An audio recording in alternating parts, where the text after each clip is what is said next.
Hello বন্ধুরা, কেমন আছো তোমরা সবাই? Welcome back to the channel look my unique blogs. তো আজকে হচ্ছে শ্রাবণ মাসের সংক্রান্তি, মানে শ্রাবণ মাসের শেষ, আর শ্রাবণ মাসের শেষ দিনেই হয় মা মনসার পুজো। তো শ্রাবণ সংক্রান্তিতে মা মনসার পুজো হয়। তো আজকে সেই জন্য আমরা যাচ্ছি, আমাদের বাড়ি থেকে 10 মিনিট দূরে একটা মা মনসার মন্দির আছে, তো সেখানে পুজো হবে। তো সেখানে আমরা যাব মায়ের পুজো দিতে। তো সমস্তটাই তোমাদের ব্লগের মাধ্যমে শেয়ার করব, তোমরা আমার ব্লগটা স্কিপ না করে দেখতে থাকো। তো আমি স্নান টান করে একদম রেডি হয়ে গেছি, মা তো ওদিকে রেডি হচ্ছে, তারপরে আমরা বেরিয়ে যাবো। এখন প্রায় 12টা বাজে। আমি তো একদম রেডি হয়ে গেছি। এ দেখো পূজার যে সমস্ত সামগ্রী মোটামুটি নেওয়া হয়ে গেছে। দেখো মা মনসাকে যেহেতু দুধ কলা দিতে হয়, তো সেই জন্য যে আমরা কলা সরা সব নিয়ে নিয়েছি, দুধ ফুলের মালা এখন এগুলো নেওয়া বাকি আছে, তো সবই নিয়ে নেব। এই যে দেখো পুজোর সব সামগ্রী একদম রেডি।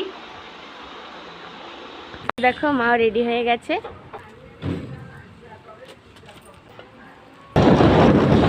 তো আমরা বেরিয়ে পড়েছি এখন মন্দিরের সামনে পৌঁছে একেবারে, তারপর তোমাদের সব দেখাবো।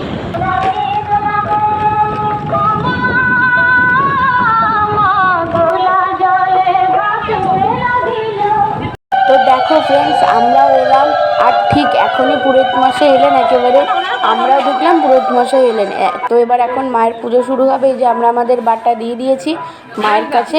তো পুরোহিত মশাই সবার ফার্স্টে দেখো ফুলের মালাটা মাকে পরিয়ে নিচ্ছেন। এই যে দেখো মায়ের গলা থেকে পা অব্দি যে জবা ফুলের মালা, তার সাথে সুন্দর করে লকেট করা রয়েছে, ওই মালাটা আমরা মাকে দিয়েছি। মালা পরে তো মাকে খুব সুন্দর লাগছে। আর মায়ের মন্দিরের পিছনে এখানটা সবাই মায়ের কাছে দুধ কলা নিবেদন করে, আর দেখো মা এখন নিবেদন করে মাকে আরতি করছে।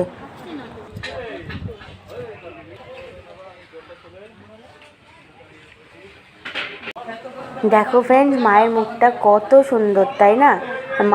মায়ের মূর্তিটা অনেক বড়, আর মায়ের মুখটা কত সুন্দর হয়েছে। তোমরা মাকে দর্শন করে নাও। আর এই যে মালাটা দেখছো পরানো রয়েছে, এই মালাটাই আমরা মাকে দিয়েছি। আর এই যে দেখো আমি অলরেডি ঢাক নিয়ে বসেও পড়েছি, কারণ প্রত্যেকবার মায়ের মন্দিরের পুজোতে আমারই ঢাক বাজানোর দায়িত্ব থাকে, আমিই ঢাক বাজাই। এই যে দেখো আমি ঢাক নিয়ে বসে পড়েছি বাজাতে, আর এখন মায়ের পুজো শুরু হলো।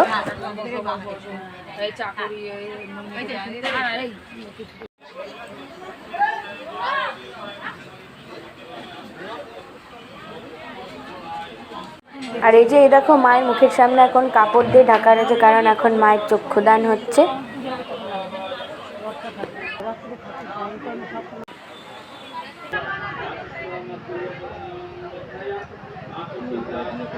আর দেখো পুরোহিত মশাই এখন সবাই বাটা পুজো করে দিচ্ছেন।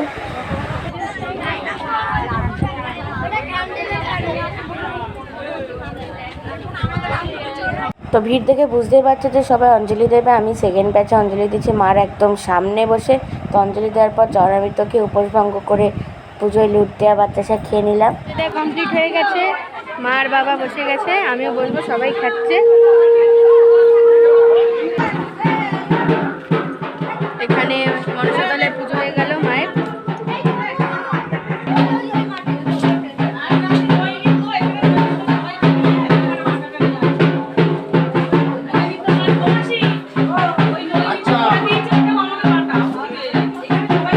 তো এখন আমিও বসে পড়লাম খিচুড়ি খেতে, কারণ সকাল থেকে যেহেতু উপসূচি খুব খিদে পেয়ে গেল। তো এখানে দিয়েছে দেখো খিচুড়ি আর একটা তরকারি। তো আমি এখন খাচ্ছি, খুব খিদে পেয়ে গেছে। খেয়ে দিয়ে আবার পুজো দেখবো, ঢাক বাজাবো। আর হ্যাঁ, খিচুড়ি আর তরকারি দুটোই খেতে সুন্দর হয়েছে। আর দেখো এখানে এখন মায়ের আরতি শুরু হলো।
বাড়িতে চলে এসেছি।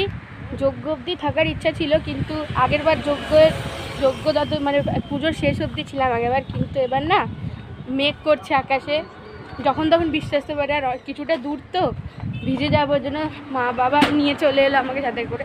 আগের বছর পুরো শেষ পুজো অবধি ছিলাম। আগের বছরের পুজোর ব্লগটা যদি দেখতে চাও তাহলে তোমাদেরকে আমি ডিসক্রিপশান বক্সে ওই ভিডিও লিঙ্ক দিয়ে দেবো। ওটা আমার first YouTube channel listen to guys ব্লগসে আপলোড করা রয়েছে, তোমাদের আমি লিঙ্ক প্রোভাইড করে দেবো।